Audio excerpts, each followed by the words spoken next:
উজিরকে বলল, উজির আমার জন্য একটা কিছু ব্যবস্থা করো, আমি বুঝতেছি না আমার কি হলো, সারাক্ষণ ছটপট ছটপট লাগছে। বলে হুজুর চলেন কোন এক বুজুর্গর দরবারে গিয়ে দেখি। তখন আশেপাশে অনেক বুজুর্গর দরবারে গেছে অলিদের, দেখে যে ওনারা সবাই বাদশাকে দেখে পাগল হয়ে যাচ্ছে। উবুক উবুক বাদশা কেমনে আমার ঘরে আসছে, বাদশা কেমনে আমার ঘরে, এত বড় বাদশা কেমনে আইলো, কোথায় বসতে দি। বলে এই তো বুজুর্গ না,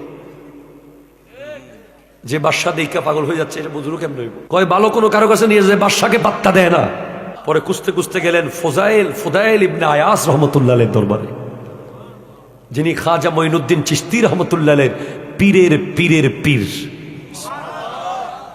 দরজা নক করেছে, হুজুর। বলে হুজুর ঘরে নাই। কই? হুজুর পাহাড়ে। খাদেম বলে হুজুর পাহাড়ে। খাদেমকে বলে একটু হুজুরকে খবর দেন যে হারুন রশিদ আসছে। পাহাড়ে গিয়ে হুজুরকে বলে, হুজুর বাদশা হারুন এসেছে। বলে তারে ক এটা বাদশার দরবার না, এটা ফকিরের দরবার, এখানে বাদশার কোনো কাজ কাম নাই, বাদশারা যাইতে কয় এখান থেকে। তখন কয় হুজুর কইছে এটা বাদশার দরবার না, আপনি চলে যান। কয় হুজুর রে কন আমি বাদশাহী সব বাইরে রাইখা ফকির হয়ে আইছি। তখন যখন হুজুরকে গিয়ে বলে, হুজুর উনি